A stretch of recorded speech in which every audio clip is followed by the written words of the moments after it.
ಓಂ ಗಂ ಗಣಪತಯೇ ನಮಃ. ಶ್ರೀ ಗುರುಭ್ಯೋ ನಮಃ. ದ್ರಾನ್ ದತ್ತಾತ್ರೇಯಾಯ ನಮಃ. ನೋಡಿ, ಮಕರ ರಾಶಿಯವರಿಗೆ ಸಾಡೆ ಸಾತಿಯ ಕೊನೆಯ ಅವಧಿ ಅಂದರೆ ಲಾಸ್ಟ್ ಟರ್ಮ್ ಅಂತ. ಸೊ ಈ ಕೊನೆಯ ಅವಧಿಯಲ್ಲಿ ಶನಿಯಿಂದ ಒಂದಷ್ಟು ಒಳ್ಳೊಳ್ಳೆ ಕೆಲಸಗಳು ಅಂತಂದರೆ ಒಳ್ಳೆಯ ಲಾಭಗಳು ಆಗುವಂತಹ ಸಾಧ್ಯತೆ ಇರುತ್ತೆ. ಅದರ ಜೊತೆಗೆ ನೀವು ಆರಾಧಿಸುವಂಥ ಗುರುಗಳ ಆಶೀರ್ವಾದ ಸದಾ ನಿಮ್ಮ ಮೇಲೆ ಇರುತ್ತೆ. ಇಷ್ಟು ಮತ್ತು ಇನ್ನೂ ಅನೇಕ ವಿಷಯವನ್ನು ನಾವು ಮಕರ ರಾಶಿಯವರಿಗೆ ಡಿಸೆಂಬರ್ ತಿಂಗಳ ಬಗ್ಗೆ ನೋಡ್ತೇವೆ.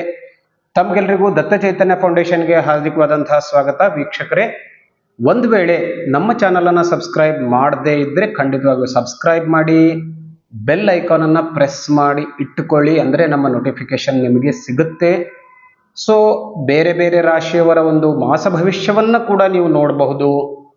ಅಥವಾ ವಾಸ್ತುವಿಗೆ ಸಂಬಂಧಪಟ್ಟಂತಹ ವಿಷಯವನ್ನು ತಿಳ್ಕೊಳ್ಬೇಕು ಅಂತಂದರೂ ಕೂಡ ದತ್ತ ಚೈತನ್ಯ ಫೌಂಡೇಶನ್ನಲ್ಲಿ ಅನೇಕ ವಿಡಿಯೋಗಳು ಉಪಲಬ್ಧ ಇವೆ, ಅದನ್ನೂ ಕೂಡ ನೋಡಿಕೊಳ್ಳಿ.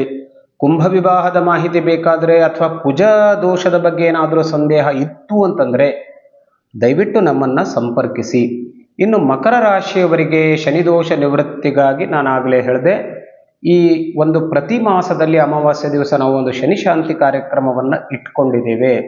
ಸೊ ಅದರಲ್ಲಿ ನಿಮ್ಮ ಸಂಕಲ್ಪದಲ್ಲಿ ನಿಮ್ಮ ಪರಿವಾರದ ಹೆಸರು ಸಂಕಲ್ಪದಲ್ಲಿ ಮಾಡಬೇಕು ಅಂತಂದರೆ ನಮ್ಮನ್ನು ಸಂಪರ್ಕಿಸಿ, ಖಂಡಿತವಾಗಿಯೂ ನಾವು ಅದನ್ನು ಮಾಡ್ತೇವೆ.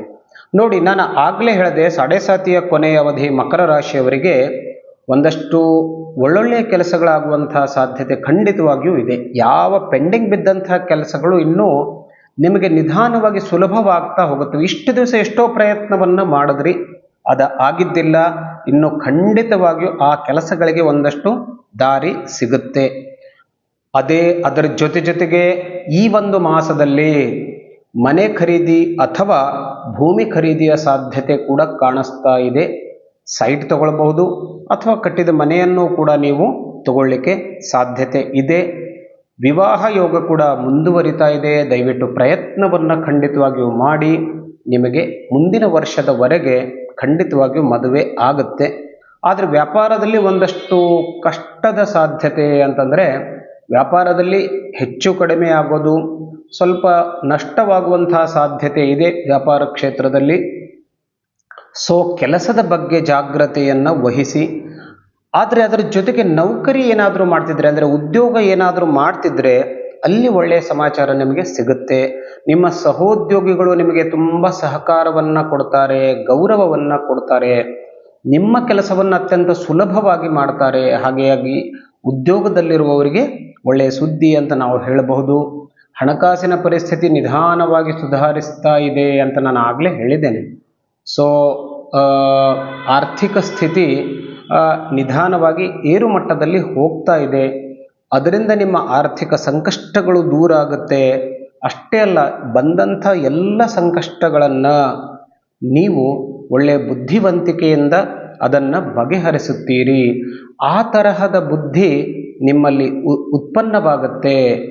ಇನ್ನು ದಾಂಪತ್ಯ ಜೀವನದಲ್ಲಿರುವವರಿಗೆ ಸ್ವಲ್ಪ ದಾಂಪತ್ಯ ಜೀವನದಲ್ಲಿ ಅಂತಂದರೆ ಕುಟುಂಬದ ವಿಷಯದಲ್ಲಿ ಒಂದಷ್ಟು ವೈರಾಗ್ಯಯುತ ಭಾವನೆ ಬರುವಂತಹ ಸಾಧ್ಯತೆ ಇದೆ, ಶನಿ ಪ್ರಭಾವ ಇರೋದ್ರಿಂದ.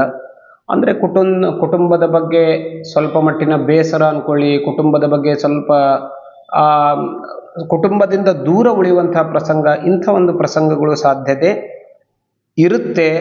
ಮತ್ತು ಶರೀರದ ವ್ಯಾಧಿಗಳಲ್ಲಿ ಅಂತಂದರೆ ರೋಗಗಳಲ್ಲಿ ಗಮನಾರ್ಹ ಕಡಿಮೆ ಕಾಣಿಸುತ್ತೆ. ಅಂತಂದರೆ ಇಷ್ಟು ದಿವಸದವರೆಗೆ ಏನೋ ನಮಗೆ ಈ ರೋಗ ರುಜಿನಗಳು ಕಾಡ್ತಾ ಇತ್ತಲ್ಲ, ಅವು ಕಡಿಮೆ ಆಗ್ತಾ ಬರ್ತಾ ಇದೆ. ಒಟ್ಟಿನಲ್ಲಿ ಒಳ್ಳೆಯ ಕಾಲ ಪ್ರಾರಂಭವಾಗುವ ಲಕ್ಷಣ ಖಂಡಿತವಾಗಿಯೂ ಕಾಣಿಸ್ತಾ ಇದೆ ಮಕರ ರಾಶಿಯವರಿಗೆ. ಒಂದಷ್ಟು ಇನ್ನು ವ್ಯಾಧಿ ಅಂತಂದರೆ ಸ್ವಲ್ಪ ಗಂಟಲಿನ ತೊಂದರೆಗೆ ನೀವು ಒಳಗಾಗಬಹುದು. ವೈದ್ಯರನ್ನು ಸಂಪರ್ಕಿಸಿ ಉಪಚಾರಗಳನ್ನು ತೆಗೆದುಕೊಳ್ಳಿ. ಅಷ್ಟೇನು ಬಹಳ ಸೀರಿಯಸ್ ಆಗಿರುವಂಥ ಅದು ತೊಂದರೆ ಅಂತ ಹೇಳಕ್ಕೆ ನನಗೆ ಅನಿಸೋದಿಲ್ಲ. ಸೊ ಒಂದಷ್ಟು ಪರಿಹಾರಗಳನ್ನು ಕೂಡ ನೀವು ಮಕರ ರಾಶಿಯವರು ಮಾಡಿಕೊಳ್ಳಿ. ಇದೆಲ್ಲ ವಿಷಯವನ್ನು ನಾನು ಹೇಳಿದೆ, ಅದರಲ್ಲಿ ಸಾಕಷ್ಟು ವಿಷಯಗಳು ಒಳ್ಳೆಯದಾಗಿವೆ ಇವೆ. ನಿಮಗೆ ಸಕಾರಾತ್ಮಕವಾಗಿ ಕಾಲ ಬರ್ತಾ ಇದೆ. ಸೊ ಶನಿ ಶಾಂತಿ ಪರಿಹಾರಕ್ಕಾಗಿ ಒಂದು 3 ಸೋಮವಾರದ ದಿವಸ ರುದ್ರ ಪೂಜೆಯನ್ನು ಮಾಡಿಕೊಳ್ಳಿ. ಒಂದಷ್ಟು ಸಂಕಟಗಳು ಅಂದರೆ ಯಾವುದಾದ್ರೂ ತೊಂದರೆಗಳಿತ್ತು ಅಂತಂದರೆ ಅದೂ ಕೂಡ ನಿಮಗೆ ಖಂಡಿತವಾಗಿಯೂ ಅದಕ್ಕೆ ಸಮಸ್ಯೆಗೆ ಪರಿಹಾರ ಸಿಗುತ್ತೆ.